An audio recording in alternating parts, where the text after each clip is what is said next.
I'm almost at a breaking point with this garage. I know I say this almost every time, but you know, I haven't fixed it yet. This whole wall needs to just probably get ripped out and replaced, which may be next week's video. But today, we're gonna do something nice and easy. Something I haven't done in a little bit. We're gonna do a casting video. Got a couple of Jedi buckles I need to make and a couple of coins. Should be a simple, nice, easy project. Got all kinds of stuff in the works. For now, all things print, we'll do something fun.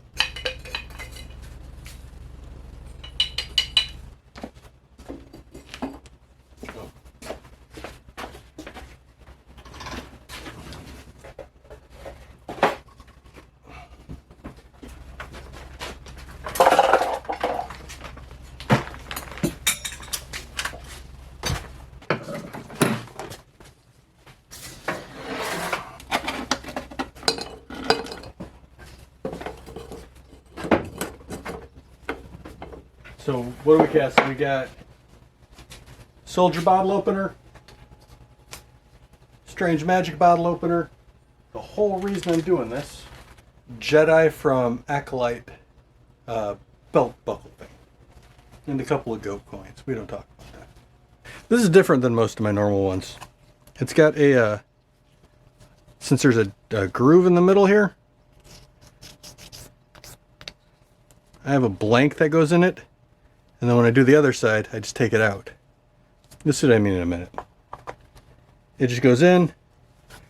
We sift facing sand on top. Oh, the sand I'm using. It's an oil-infused sand, right? The particular brand I'm using is Petrobond. I just put it in my sifter. And I sift a thin layer on top. It's referred to as facing sand. Once I have enough on top, which will eventually happen, I use this sand. The nice stuff about this stuff is when you compress it, it holds its shape. It holds its shape real well.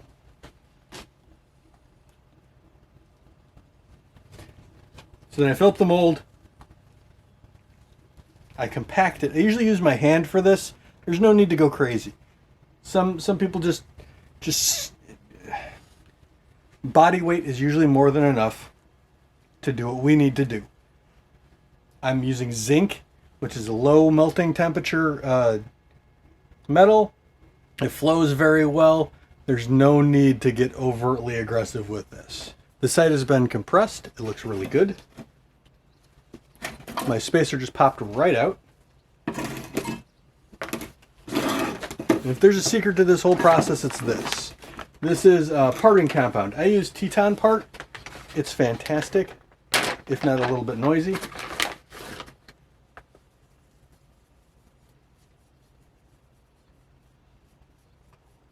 Because the sand likes sticking to itself. Doesn't like sticking to this. This is how we make it separable. This sand, it's the same as this sand. It's just this sand has been through the ringer a couple of times. So it's not as fine as the facing compound. It's not as fine as the facing sand. So now that I have everything out, I'll do the same thing again. Sift well, this doesn't need facing sand because there's no real detail. But compact everything, split it apart, we'll pick it back up in a second.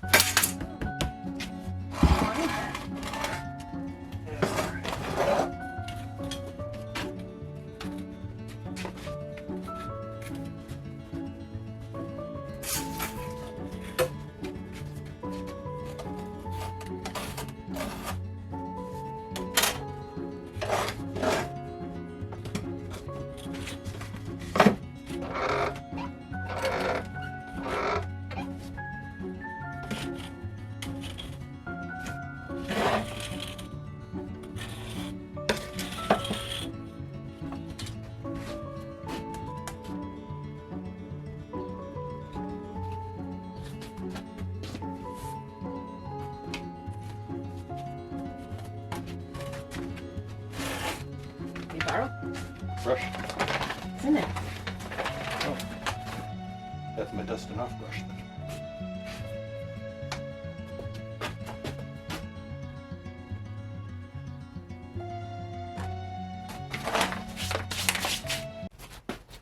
Took it apart. And I have to get this piece out without destroying everything. A lot of people tap. You tap it, it kind of knocks things loose a little bit.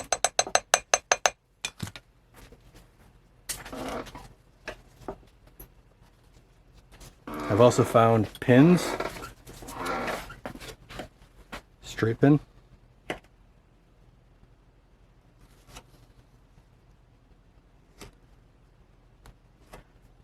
So this is happening because I don't have enough draft in this model. That's my own stupidity. Excuse me. Oh my goodness.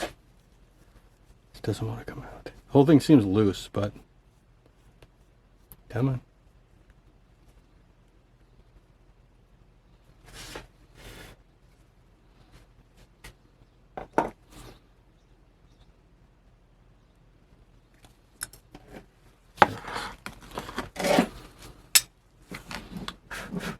And there is the positive. Not too shabby. Look at 4 holes, 1 in each corner.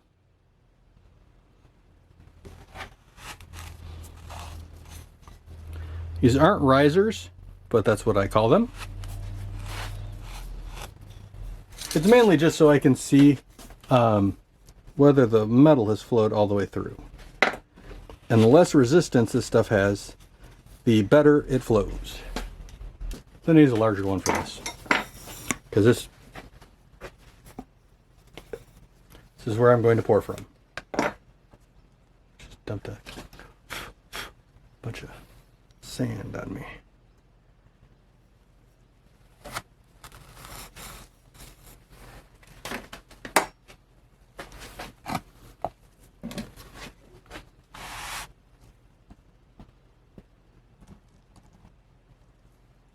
And that's it.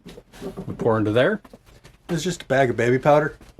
I tend to keep all of my positives, all the things I cast, in baby powder if I'm not casting them. Just so it stays dry, I don't have to worry about it, and it acts as a parting compound. I found resin prints need a little love. I'm thinking cure. Cure isn't the right word. Seasoning. A little bit of seasoning. So you leave it in parting compound overnight before you cast. It tends to make pulling them out of the mold a bit easier. This is molten metal. It's a few hundred degrees. It's very, very hot. Wear proper protection if you use something like this. I'm going to have my glasses on. I have gloves. I'm going to be very, very careful. All I'm doing is waiting for that to get back up to 780, which is zinc pouring temperature, and then we'll pour. I'm going to start here then.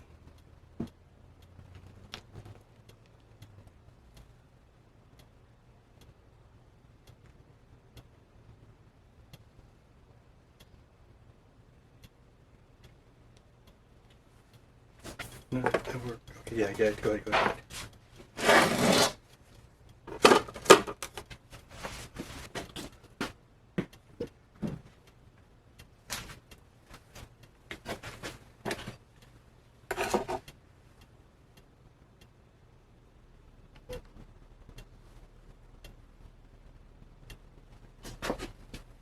Alright, that's the part everybody likes.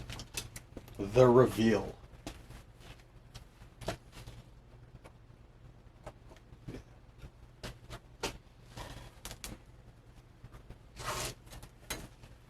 Let's start with this one, because this has got the most thermal mass. Let's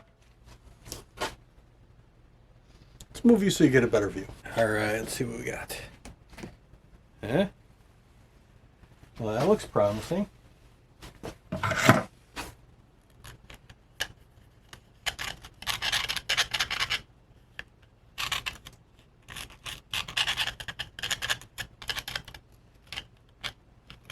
That's neat.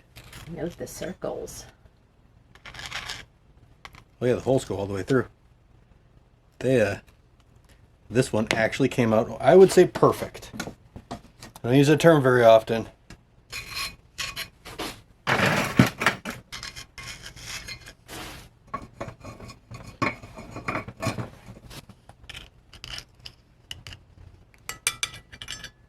That is not bad. See how the coins came out? That's a circle. And we got one circle. We had two circles. Not bad. This is a little warmer, so I am going to want pliers.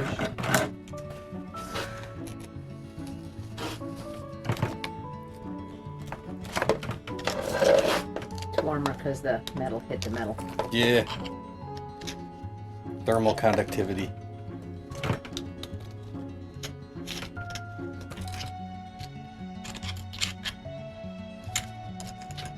That is neat.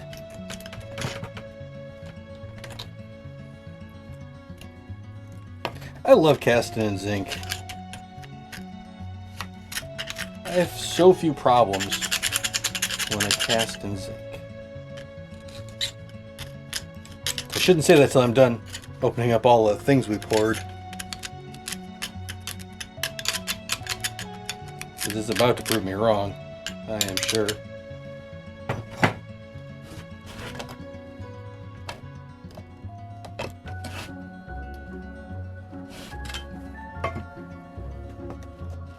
I'm trying to get into the habit of cleaning out my molds before I move on to the next piece, because I have a tendency to just leave them in dirt or sand or whatever this stuff is.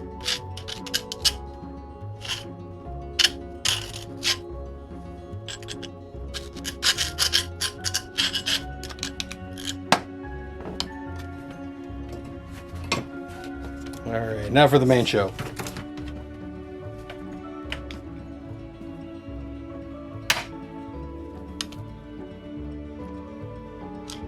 That doesn't look too bad. That doesn't look bad at all. Look at that.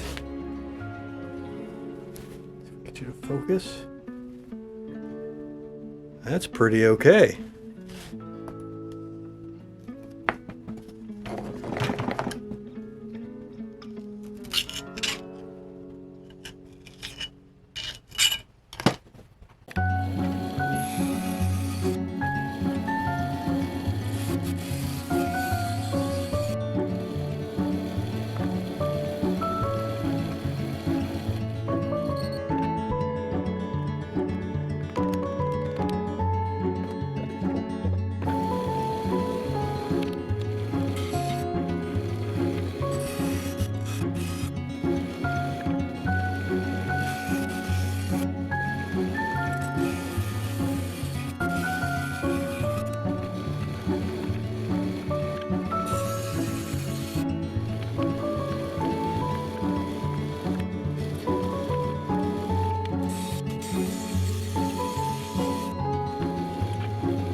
No.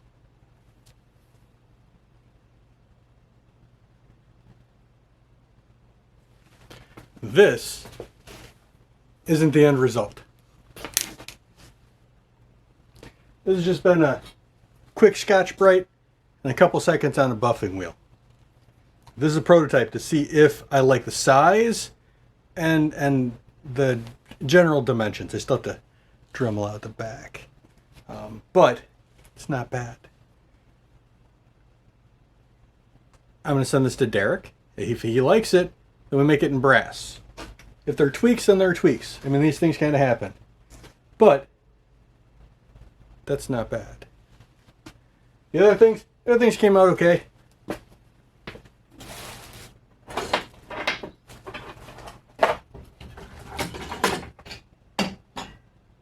I can find them at least. There it is.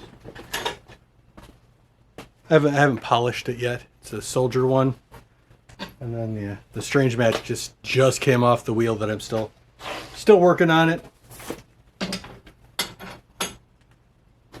Quick glimpse of the other one. Yeah, you can't even see that thing.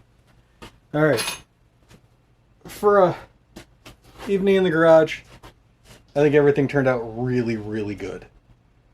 I got a little bit more rotary tool to use for this. Got to grind a bit more. And all in all, I'm happy with it. Because I think next week, we're ripping this whole wall out. Ceiling, wall, this whole half is just going to be gone. We'll see. It may take me 2 weeks for the next one just because I've got lots of lumber floating around. That I want to, I don't have a pocket in the shirt, that I want to use to build a spot up here for my sewing machines and all my leather working tools. And until I do that, I can't use the lumber, so it's lying around. It's been in the middle of the garage for months now. But I can't just build that because I need to re-insulate that. To re-insulate, I have to pull everything down. And then there's an outlet going on the outside for a lamp. And that's got to get drilled in, and then so it all has to be done before I can do anything. So I have to rip everything down, and it is gonna be a beast of a job. Like I said, it's probably next week's video while I'm printing things, because I've got something really interesting in the works. If you want to see what it is, maybe think about sticking around. Like, subscribe, leave a comment, that whole jazz. None of us are new. We know the deal. Yeah, but thanks for making it to the end. I really appreciate that. I'm saying a lot today. Not that I don't normally say a lot. I'm just aware of it this time. I have channel memberships. It's a lot of behind the scenes stuff going on. If that's the kind of thing you're into, maybe think about sticking around. If that's the kind of thing you're into, again, I greatly appreciate the channel support. And if not, that's cool too, because it's not going to affect my regular videos. It's just extra stuff. All behind the scenes, project updates, all that kind of thing goes into the member section. It's like $3 a month. It's not a huge amount, although there are higher rates if you wanted to give more. Anyway, I'm rambling. That thing came out nice. I'm very happy. I'll see you next time.